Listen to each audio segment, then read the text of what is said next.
Hello दोस्तों, नमस्कार। तो फिर से आपका एक बार जेके ऑफिशियल सर यूट्यूब चैनल में स्वागत है। ठीक है, तो चलिए आज हम चलते हैं एक नए टॉपिक की तरफ। क्या है? स्टैटिस्टिकल एवरेज, समांतर सांख्यिकी का माध्य। ठीक है, और औसत। ठीक है, स्टैटिस्टिकल एवरेज यानी सांख्यिकी माध्य, या आप इसको औसत भी कह सकते हैं। तो चलिए आज हम चलेंगे थ्योरेटिकल की तरफ। ठीक है, बिल्कुल मैं शुरुआत से, कि ताकि जो भी मेरे भाई नए हैं, ठीक है, वो भी सीख जाए, समझ जाए। इस तरीके से आज हम पढ़ाएंगे कि ये ना हो कि सर आप शुरुआत से नहीं पढ़ाए, कुछ थ्योरेटिकल नहीं पढ़ाए। तो आज चलिए हम आपको आज थ्योरेटिकल समझ लीजिए, फिर उसके बाद हम क्वेश्चन की तरफ चलेंगे। ठीक है, तो बने रहिए दोस्तों। सांख्यिकी, ठीक है, सांख्यिकी में एक ही गुण वाली राशियों के कोई एक ही गुण वाले क्या होते हैं? राशियों के एक से अधिक माने एक से ज़्यादा जो समूह होते हैं, ग्रुप्स। ठीक है, समूहों का तुलनात्मक यानी कि तुलना करने वाले को अध्ययन करने के लिए, तुलनात्मक यानी कि जिसकी तुलना की जा सके। ठीक है, अध्ययन पढ़ना आप जानते हैं। तुलनात्मक अध्ययन करने के लिए एक ऐसी संख्या ज्ञात कीजिए, यानी कि एक ऐसी संख्या ज्ञात करिए जो उस समूह के अंतर्निहित गुण का प्रतिनिधित्व कर सके।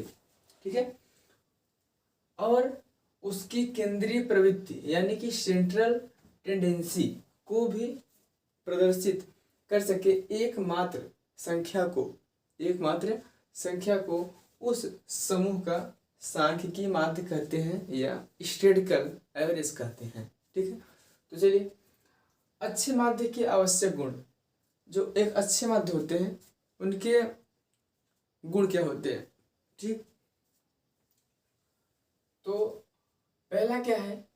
माध्य की परिभाषा स्पष्ट शब्दों में होनी चाहिए। जो माध्य का परिभाषा है, डिफिनेशन है, वो क्या होनी चाहिए? शुद्ध यानी कि स्पष्ट यानी साफ शब्दों में। ठीक है, स्पष्ट शब्दों में होनी चाहिए। उसे प्रेक्षकों तथा अन्वेषकों के अनुमान पर नहीं छोड़ देना चाहिए। ठीक है, अन्वेषकों के अनुमान पर नहीं छोड़ देना चाहिए। अब दूसरा क्या है? माध्य समस्त प्रेक्षणों पर आधारित होना चाहिए। ठीक है, तीसरा माध्य सरलता और शीघ्रता से निकाला जाना चाहिए। ठीक, माध्य में कुछ ऐसे स्पष्ट गुण होने चाहिए जिनसे उनकी सामान्य प्रकृति आसानी से समझ में आ जाए। ठीक, 5 वाला पॉइंट है, एक अच्छे माध्य की विशेषता यह है कि विभिन्न प्रतिदर्शों के घट से यानी कि घट से माध्य पर कम से कम प्रभाव पड़ सके।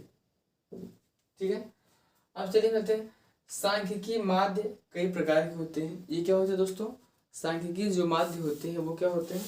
कई प्रकार के होते हैं। जैसे कि सांख्यिकी माध्य के प्रकार होते हैं। पहला क्या है? Arithmetical mean. ठीक है, इसको हम क्या कहते हैं हिंदी में? समांतर माध्य कहते हैं। ठीक है, दूसरा क्या है? मीडियन यानी कि मध्यिका। ठीक है, और मोड यानी कि बहुलक। अब क्या है आपका 4 में क्या है? जियोमेट्रिक मीन यानी कि गुणोत्तर माध्य। ठीक है, अब क्या है? हार्मोनिक मीन मीन्स क्या होता है? हारात्मक मान। हार्मोनिक मीन्स क्या होता है? हारात्मक मान। तो चलिए बने रहिए। तो चलिए दोस्तों हम चलते हैं अरिथमेटिक मीन, समांतर माध्य। ठीक है, यह वह मान है जो कि श्रेणी के सब पदों के मानों के योग को पदों की संख्या से भाग देने पर प्राप्त होता है। योग को पदों की संख्या से भाग देने पर प्राप्त होता है। योग में आप जानते हैं कि जोड़। ठीक है, नोट में हम चलते हैं। नोट देखिए, समांतर माध्य को ये जो है ना, ये कभी कभी केवल माध्य भी कहते हैं। केवल जो समांतर माध्य होता है उसको हम क्या कहते हैं? केवल माध्य ही कहते हैं। माध्य भी कहते हैं। यदि किसी प्रश्न में माध्य ज्ञात करने को कहा जाए तो यदि कोई प्रश्न हो गया उसमें क्या बोलेगा, माध्य ज्ञात कीजिए, तो फिर क्या होगा, समांतर माध्य ही ज्ञात करना चाहिए, दूसरा नहीं, समांतर माध्य ही ज्ञात करना चाहिए जब तक कि उसके विपरीत कुछ न दिया हो। और उसके विपरीत यानी कि अपोजिट कुछ न दिया हो। ठीक है, अब देखिए सरल माध्य, सिंपल मीन, और फिर दूसरा क्या है, भारित माध्य यानी कि वेटेड मीन। तो हम चलते हैं सरल माध्य यानी कि सिंपल मीन में क्या है, जिसके निकालने में सब पदों को समान महत्व दिया जाता है। क्या होता है, सब पदों को समान माने एक समान महत्व दिया जाता है। फिर क्या है, भारित माध्य में क्या है, वेटेड मीन में क्या है, जिसके निकालने में प्रत्येक पद को उसकी व्यक्तिगत, ठीक है, पर्सनल महत्ता यानी महत्व के अनुसार भार दिया जाता है। ठीक है, उसके व्यक्तिगत महत्व के अनुसार भार दिया जाता है। अब क्या होगा, माध्य निकालने की दो विधियां होती है। माध्य निकालने की दोस्तों क्या होती है, दो विधियां होती हैं। पहला क्या है, साधारण विधि। क्या है पहला, साधारण विधि। दूसरा क्या है, लघु विधि। ठीक है, अब हम चलते हैं साधारण विधि में सब पदों के मानों के योग को उनकी संख्या से भाग देते हैं। सब पद यानी कि जो सब पद होते हैं उसको जोड़कर फिर क्या होता है, उनकी संख्या से, यानी कि जितने बार हम जोड़े रहेंगे उनकी जो संख्या रहेगी उससे हम भाग देंगे। जैसा कि आप यहाँ पे देख सकते हैं, समांतर माध्य बराबर क्या होता है, सिग्मा एक्स अपान 9 या बटे 9 और n। ठीक है, सॉरी, सिग्मा एक्स बटे n हो गया आपका, जहाँ पर सिग्मा एक्स पदों के योग को, जहाँ पे सिग्मा एक्स के पदों के योग को और n पदों की संख्या को प्रदर्शित करते हैं। तो चलिए अब चलते हैं क्वेश्चन की तरफ, यानी कि प्रश्न की तरफ चलते हैं। ठीक है, अब ये जो सवाल है इस समांतर माध्य के सूत्र के आधार पे लगेगा।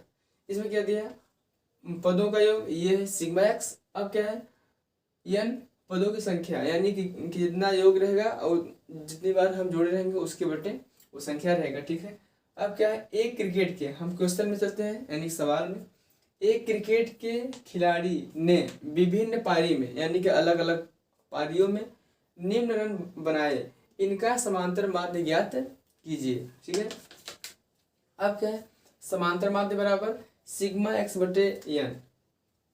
ठीक है, समांतर माध्य हम फिर से यहाँ पे लिख लेते हैं, समांतर माध्य बराबर सिग्मा एक्स बटे n। अब क्या हो जाएगा, इसको हम ऐड करेंगे पूरे को। ठीक है, इसको पूरा हम जब ऐड कर देंगे तो ये क्या होगा, सिग्मा एक्स निकल के आएगा। तो चलिए हम ऐड करते हैं, 14 20 और 6 कितना हो गया, 26, 26 4 30 10 40 20 60 8 68। ठीक है, 68 हो गया। मान लीजिए कि देखिए 1 20 हो गया, 20 40 3 70 3 14 20 आपका कितना हो गया, 34 34 36 हो गया, 30 और 20 50 8 58 58 और 30 कितना हो गया आपका, 58 30 88 88 4 कितना हो गया, 92 88 4 92 3 95 6। ये सब मिला के आपका कितना हो जाएगा, ये 14 20 सब मिला के 138,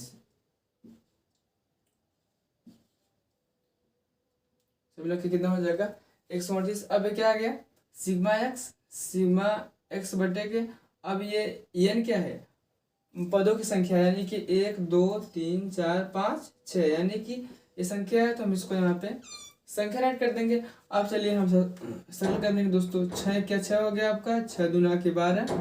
ठीक है, अब यहाँ कितना बचा 1, तो 6 3 18, आपका ये हो गया आंसर। अच्छा, इसमें पूछा क्या है, समांतर माध्य ज्ञात करो, तो समांतर माध्य यहाँ पे क्या आ गया 23। तो दोस्तों आई होप कि आपको ये वीडियो पसंद आया होगा। तो मैं उम्मीद करता हूँ कि आपको बहुत बेहतरीन तरीके से समझ में आ गया होगा। तो थैंक यू दोस्तों।